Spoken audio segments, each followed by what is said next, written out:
VDSL, XSL, cobre, cable, fibra, banda ancha, LTE, FTTE, FTTB, ¡basta! ¿Siempre has pensado que la tecnología que tienes en tu hogar es directamente la fibra óptica? Pues bien, esto no es tan cierto. Lo que tienes en tu hogar normalmente es tecnología Hyper Fiber Coaxial, por sus siglas en inglés HFC, que en español significan híbrido de fibra coaxial. Es decir, que tiene parte del servicio sobre cable coaxial y otra parte sobre fibra. Esta tecnología necesita de energía eléctrica para funcionar, y si hay un corte de energía te quedas sin internet y los demás servicios. Aparte, dicha tecnología debe usar dos vías, una para enviar información y otra para recibirla, lo cual limita su uso y velocidad. Ahora, estas tecnologías han evolucionado a GPON, que por sus siglas en inglés traduce red óptica pasiva con capacidad de gigabyte, es decir, fibra óptica hasta tu hogar. ¿Qué es la fibra óptica? Son hilos del tamaño del grosor de un cabello, por donde viajan los datos a la velocidad de la luz. No necesita de energía eléctrica para funcionar y es bidireccional. Es decir, solo necesita un cable para enviar y recibir datos, permitiendo el N-Play, que significa N cantidad de dispositivos conectados a la vez sin que se vea afectada la velocidad de tu internet. Así tendrás directamente fibra óptica hasta tu hogar, lo cual te garantiza una mayor velocidad, más cantidad de servicios como telefonía fija, internet, televisión en alta definición y Wi-Fi para todos tus dispositivos móviles. Todo por un solo cable y sin que se afecte la conexión y la velocidad de navegación. En realidad es muy sencillo. A ti lo que en verdad te interesa es tener un internet más rápido para enviar y recibir fotos, videos, archivos en un instante, realizar llamadas y videollamadas con familiares y amigos estén donde estén, trabajar en la casa tan fácil como desde la oficina, ver programas, películas, videos en alta definición, jugar videojuegos online, navegar desde tu tablet o smartphone, tener una copia de seguridad de tus archivos en la nube, online, en un instante y compartirla con familiares y amigos y mucho más. Está demostrado que de todas las tecnologías, la fibra óptica es la forma más rápida y fiable de acceder a Internet, y por medio de esta a todos los otros servicios que esta tecnología brinda. Pero, ¿qué sucede con las otras soluciones? Las conexiones móviles son mucho más lentas que la fibra óptica hasta tu hogar, sobre todo cuando varios usuarios de la misma zona comparten la red disponible. Las conexiones por satélite también son más lentas que la fibra óptica hasta tu hogar, pues implican un retardo que dificulta las conversaciones telefónicas y otras actividades interactivas. Otras tecnologías viejas como el ADSL usan cables de metal hasta 100 veces más lentos que la fibra óptica para conectar tu hogar a la red de fibra de la ciudad. Mientras tanto, puedes tardar una hora en descargar un video de alta definición, y eso si tienes suerte y ningún miembro de tu familia usa internet al mismo tiempo. ¿Has oído a tus hijos quejarse ya sobre esto? La fibra óptica en tu hogar es tecnología de futuro y su capacidad es prácticamente ilimitada. Varios millones de hogares en el mundo ya la disfrutan, así que, ¿tú qué esperas para conectarte?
Si pueden escucharme ahí.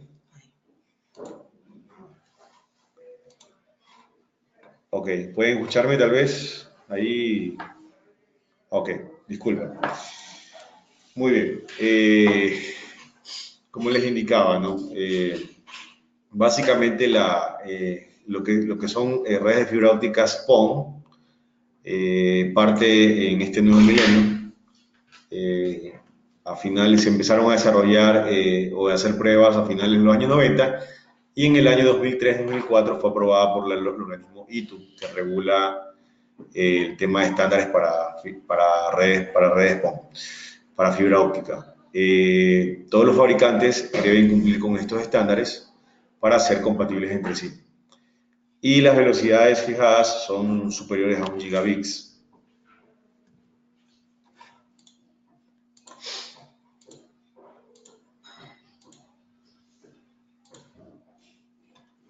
Bueno, aquí hay algunas tecnologías que se aprobaron previamente a lo que es PON. Entonces vemos que recién en el 2004 tenemos la primera red EPON, que es una red Ethernet de fibra óptica, ¿no? ¿Cómo funcionaba esto? Que manejaba velocidades de 1 gigabits por segundo. Y luego, poco después, aparecen las redes GPON. Ya son redes que soportan velocidades de 2.5 gigabits de bajada y 2.25 gigabits de subida. ¿No? Estos son un esquema de redes en la actualidad. En la actualidad, algunos proveedores de Internet lo que hacen es que llegan con fibra hasta los armarios que se encuentran en los diferentes sectores y desde el armario salen con cobre hasta la casa. Y lo que es FTTH, básicamente el objetivo es llegar con la fibra hasta la casa, desde la central hasta la casa. Entonces eso garantiza un ancho de banda de inicio a fin, un ancho de banda real, óptimo, ¿no? Y sin restricciones. Este es el término para lo que es fibra óptica hasta edificios, corporativo, ¿no? Y aquí están acerca de las velocidades que manejan. Dice que manejan velocidades hasta 2.48 gigabits de bajada y es capaz de transportar eficientemente servicios, no tan solo internet o datos, sino también el triple play, que es telefonía y televisión, todo por un solo hilo de fibra. Ok, entonces básicamente las redes PON nacen para poder reemplazar los tendidos de cableados coaxiales por fibra óptica y poder subdividir la señal, ¿no? A través de los splitters, que son los separadores pasivos, ¿no? Son divisores ópticos. Entonces, ¿cómo funciona? Dice que se coloca un OLT. Nuestro OLT es el cerebro o el switch administrable de la red GPON, y a través de un solo hilo que sale desde el OLT podemos dividir la señal hasta 64 usuarios. Ya, bueno, hoy en día también tenemos unos módulos de fibra GPON que nos permiten multiplexar la señal hasta 128. Y la longitud máxima que establece GPON es de 20 kilómetros. Como indicaba aquí, podemos, por un solo hilo, podemos separar los tres servicios, televisión, cable e internet. Aquí están algunas tecnologías que se utilizan. Por ejemplo, tenemos la nomenclatura FTTH, significa fibra hasta el hogar, hasta la casa. FTTB, hasta el edificio. FTTC, hasta un gabinete o un armario. y FTTN es hasta un nodo. Son la terminología que se utiliza. Aquí vemos un cuadro de cierta información como la distancia en la que es GPON. Podemos llegar, bueno, 20 kilómetros es la norma, pero podemos llegar hasta distancias de 60 kilómetros armando multinodos, colocando varios OLTs. Dice que en EPON máximo de entre 10 y 20, en TEN-YPON, que son velocidades de 10 gigabit, 20 kilómetros, y TEN-EPON de 10 a 20 kilómetros. En este caso, la más utilizada aquí en el país es GPON, por un tema de costos y velocidad, o sea, costo-beneficio es la más utilizada. EPON también se utiliza bastante, pero tiene limitaciones en cuanto a al ancho de banda, ¿no? Tiene mucho menor ancho, maneja mucho menor ancho de banda que GPON. Y los costos ya son similares entre los equipos GPON y EPON, los costos son similares, entonces vale la pena utilizar GPON en vez de EPON. Bueno, el objetivo principal de utilizar redes GPON es llevar suficiente ancho de banda a cada usuario de una forma simétrica. Aquí tenemos un cuadro con la demanda de ancho de banda de un usuario promedio, ¿no? Un usuario promedio de hogar. Entonces tenemos que un usuario promedio consume 40 megabits. Entonces, con redes inalámbricas a veces es muy complicado, sobre todo en sectores donde hay mucha interferencia, es complicado llegar a estos niveles de ancho de banda por usuario.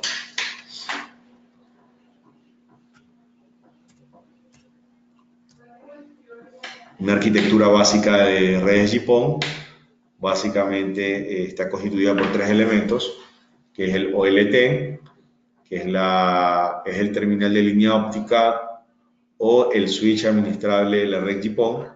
Tenemos los divisores ópticos o los splitters, y tenemos por último el ONT, o también se le conoce con el nombre de ONU, que es nuestro terminal que va en el usuario final. ¿No? Aquí hay un esquema. Tenemos en la central de nuestro nodo, tenemos el OLT, y vemos que sale un solo hilo y va conectado a un splitter, y este splitter va a multiplexar esa señal o la va a dividir y le va a dar una longitud de onda a cada usuario, una longitud de onda exclusiva para cada usuario, para que pueda conectarse al OLT, y todo lo hace a través de un solo hilo, como ustedes ven aquí. Ya, esta fibra que va aquí, que ustedes ven este hilo, esta es una fibra, puede ser una fibra ADSS, que es una fibra aérea autosoportada, o puede ser una fibra subterránea también. Tenemos el splitter, y esta fibra que ustedes ven aquí, que va desde el splitter a la casa, es una fibra que le llaman fibra de última milla o fibra drop. La distancia máxima para que la señal llegue sin problema desde la central hasta la casa o el usuario final es de 20 kilómetros, ¿no? Y las velocidades que maneja, la velocidad típica es 2.5 gigabits de bajada y 1.5 gigabits de subida.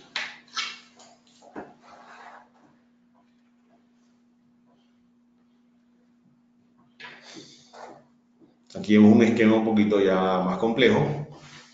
Vemos que ahí tenemos dos hilos que salen del OLT con dos fibras diferentes y van en direcciones distintas, ¿no?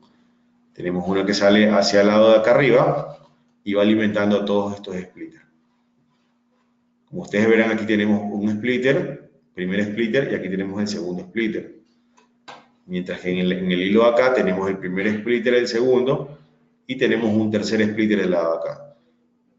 Acá también, primero, segundo y tercero del lado de acá.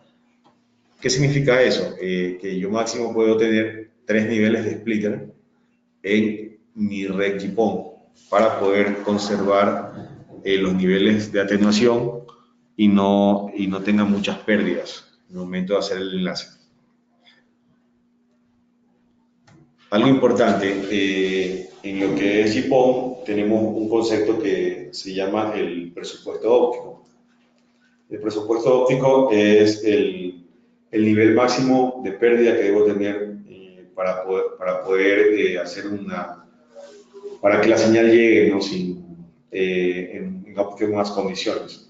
Entonces, esa es la suma de todas las pérdidas de los diferentes elementos, ¿no? Es la suma de la pérdida del splitter, es la suma de la pérdida del cable, de los pigtails, de los fastcore.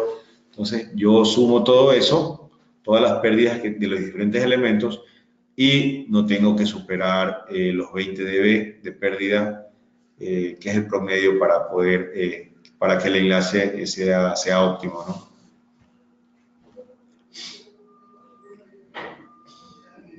Entonces aquí tenemos los elementos los elementos físicos para una red GPON. Tenemos el OLT, que es mi administrador de las ONU o de las ONT, que este va ubicado en mi nodo o en mi central ISP. Tenemos el ONT, que es mi equipo terminal, es el que va donde el cliente o el usuario final. Tenemos un organizador, ya más adelante les voy a mostrar uno por uno, o vamos avanzando de una vez aquí. Este es el OLT, como verán. Es un equipo, bueno, hay diferentes modelos. En este caso, este es un equipo de tipo rack, de UR, y maneja 8 puertos GPON, y te maneja también 8 puertos de fibra SFP directos, ¿no? En caso de quieras hacer conexiones directas. Pero los más importantes son estos aquí, los 8 puertos GPON. También maneja puertos de red Ethernet, gigabit. Ahí teníamos el ONT, que son estos aquí. Estos son los equipos terminales que van en el usuario final. Hay diferentes modelos. Hay unos que son tipo con un puerto de fibra y un puerto de red gigabit. No son Wi-Fi, son sencillos. Hay otros modelos que vienen con Wi-Fi. Hay otros modelos que traen el puerto de fibra, traen varios puertos para Ethernet, para conectar varias computadoras, ya como que un mini switch integrado. Y también te trae un puerto RF, que es para las empresas que son operadoras de televisión por cable mediante tecnología analógica. Entonces, necesitan este tipo de puerto para por el mismo hilo de fibra pasar también lo que es televisión. Entonces, ese es el ONT. El ODF es nuestra bandeja o es nuestro patch panel de fibra, es con el que organizamos la fibra. Esto por lo general va siempre en el nodo, es donde yo voy a organizar toda la fibra que llega o que sale para poder tener o sea, una mejor administración, ¿no? Física de los cables. Bueno, tenemos las fibras, hay diferentes tipos de fibras. Tenemos en este caso la fibra ADSS, que es nuestra fibra aérea autosoportada, y esta es una de las fibras que aquí en el país se vende con frecuencia, y las más utilizadas son las de 12 y 24.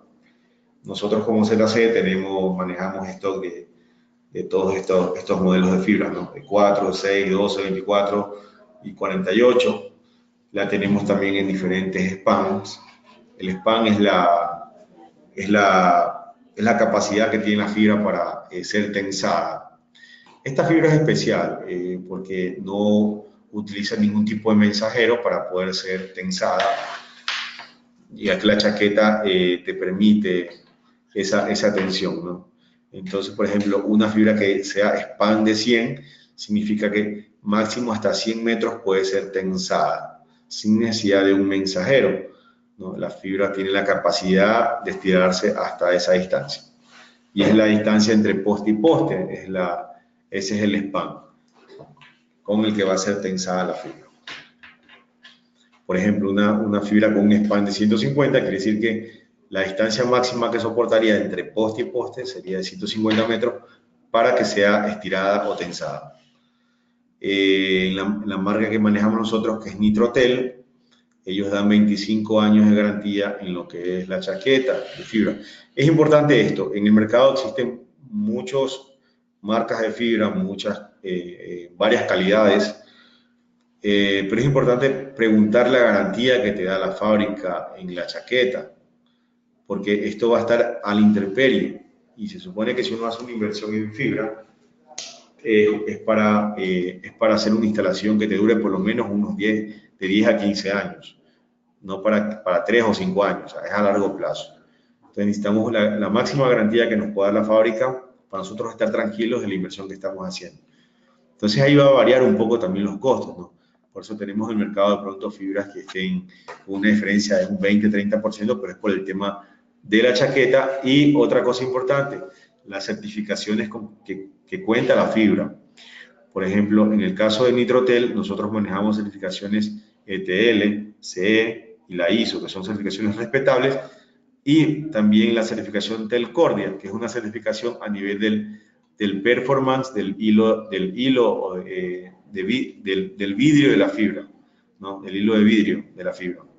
Entonces, es el performance, tiene que ver con el núcleo de la fibra, o sea, todo.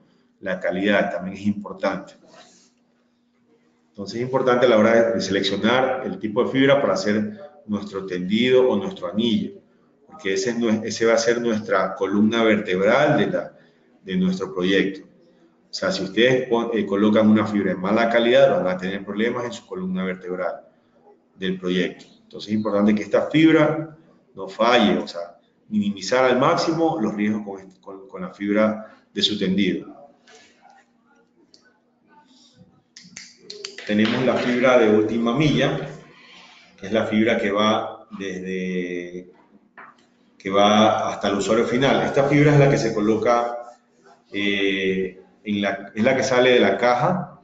Vamos a ver una caja, creo que está por acá. Esta caja NAP es la que va colocada en los postes, ¿no? de los barrios, de los sectores. Y aquí es donde sale cada fibra que va a cada usuario, ¿no? A cada casa. Entonces, dentro de esta NAP van ubicados los splitters o los divisores ópticos, como verán aquí. Y de esta manera, la fibra de su tendido, la fibra ADSS, que va viajando de poste a poste, es la que va a alimentar estas NAPs con un solo hilo, y ese hilo se multiplexa o se divide con el splitter y me va a dar varias salidas. En este ejemplo o esta foto tenemos 16 salidas. Con un solo hilo podemos alimentar hasta 16 usuarios.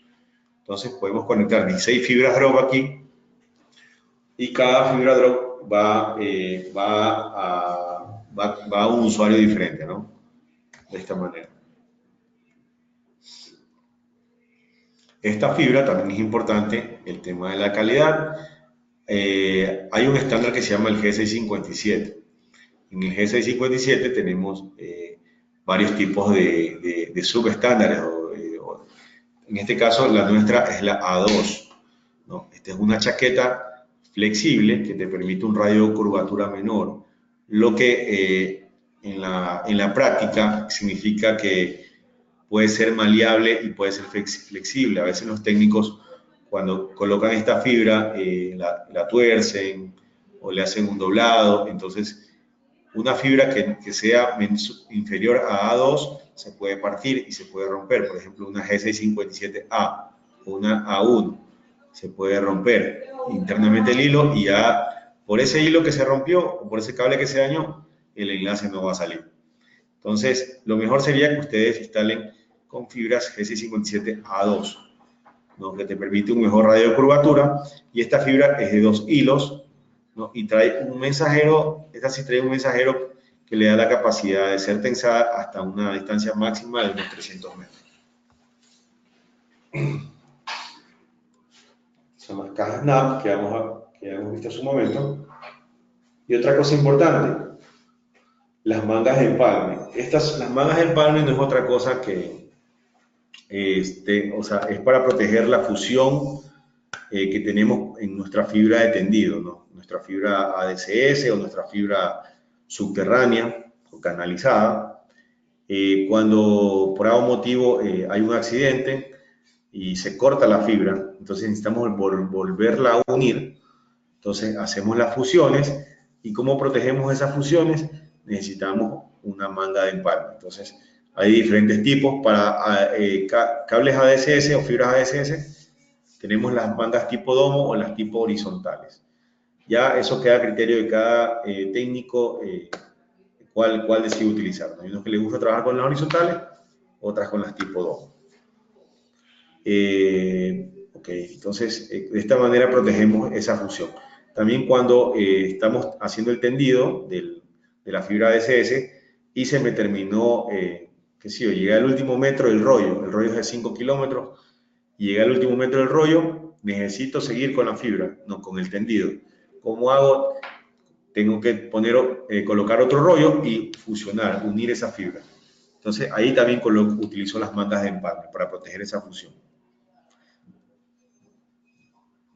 Estos son otros accesorios que se utilizan en la instalación ya a nivel interior de la casa, en la casa o en la oficina del cliente, para poder organizar la fibra drop que llega, ¿no? Es la fibra que llega, viene del poste y llega hasta la casa. Entonces, para que no quede el cable guindado, no quede todo expuesto, se le organiza en una cajita que se llama roseta óptica. En este caso hay rosetas para 1 y 2 puertos, hay unas que son de más puertos, que ya se llaman cajas multimedia también.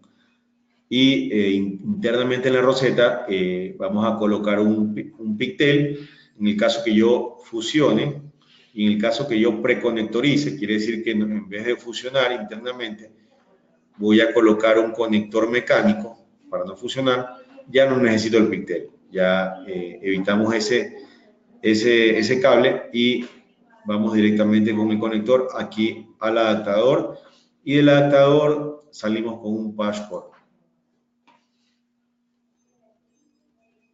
Entonces, regresando un poco a los elementos, ya vimos la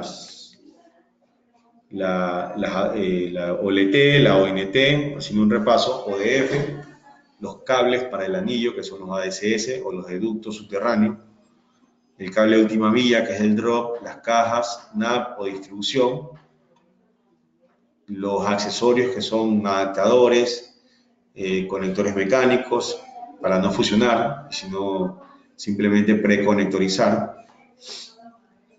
Vimos también lo que eran las mangas de fibra para proteger la fusión, los patch cord, las rosetas que son para organizar la fibra que va en el interior del hogar o de la oficina, los pigtails que son accesorios que utilizan para fusionar, ¿no? Y así. Entonces, no sé si tienen alguna consulta, alguna pregunta, podemos conversar un poco. Pueden levantar la mano o pueden hacer ahí en el chat, hacer una consulta que tengan. Esta es algo así como tipo introducción, tipo de forma general, los elementos que necesito yo para armar mi proyecto de Renkipon, ¿no? Hay otros elementos que hay que tener en cuenta, que son los herrajes. Al momento no estamos comercializando nosotros los herrajes. Todo lo que hemos visto en este momento son los elementos que comercializamos, pero también existen herrajes que intervienen en la instalación de la Renkipon, ¿no? Están los herrajes preformados, están los herrajes tipo A, tipo B, ¿no? Están los ganchos que son para las instalaciones de última milla, están las cintas metálicas que son las cintas Erivan y las vinchas. Próximamente vamos a estar también incursionando en ese tipo de elementos. ¿Tienen alguna consulta antes de despedirnos?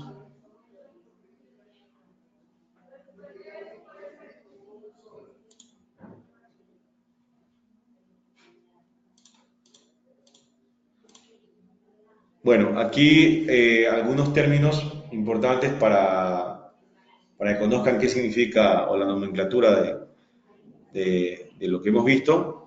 PON significa Passive Optical Network, OLT, Optical Line Terminal, y así, ¿no? Tenemos algunos conceptos importantes que siempre es bueno conocer y saber, ¿no? Para saber de lo que estamos hablando. Bueno, señores, agradezco mucho su atención. Pido disculpas nuevamente por el retraso al iniciar el webinar el día de hoy. Y les recuerdo que este webinar ha sido grabado y va a estar en nuestro canal de YouTube. Esta diapositiva, las personas que deseen me pueden escribir. Ya les voy a colocar aquí mi correo electrónico. Me pueden escribir y con mucho gusto se las puedo pasar.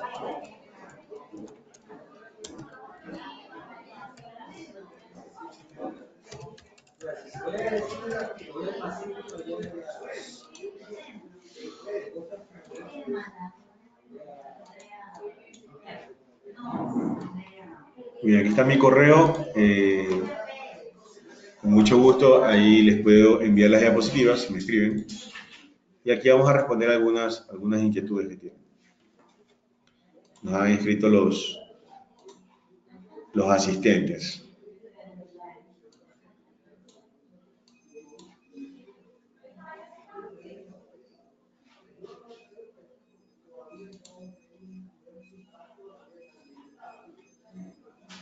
Ok.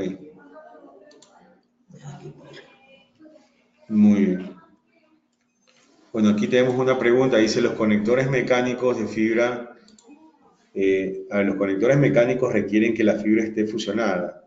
No. Justamente utilizamos conectores mecánicos para evitar las fusiones. Tenemos otra pregunta.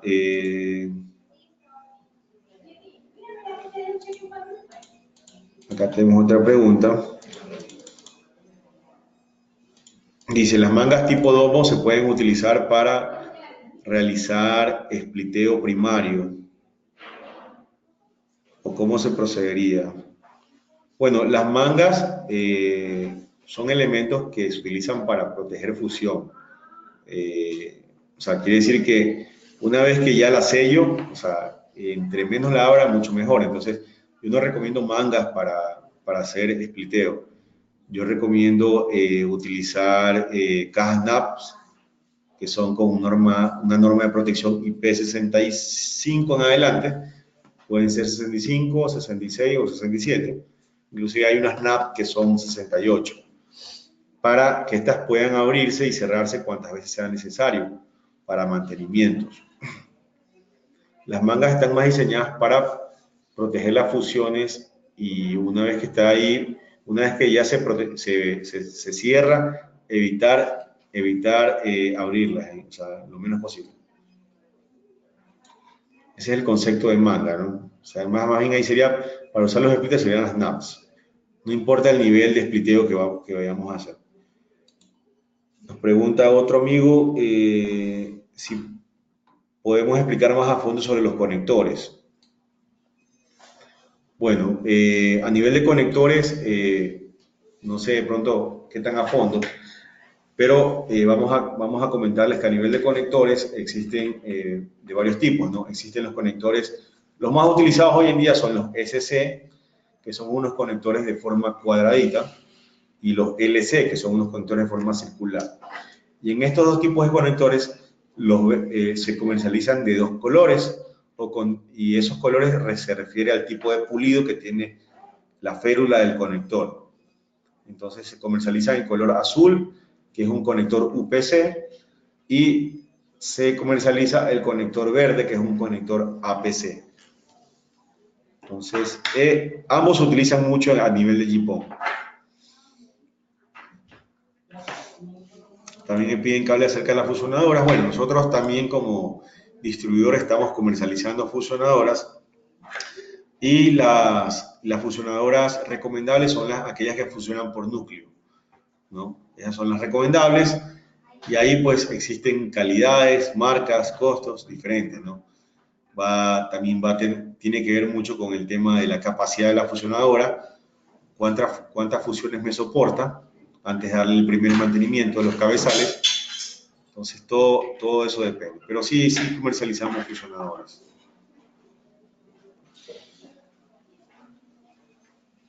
Muy bien, bueno, no tenemos más preguntas.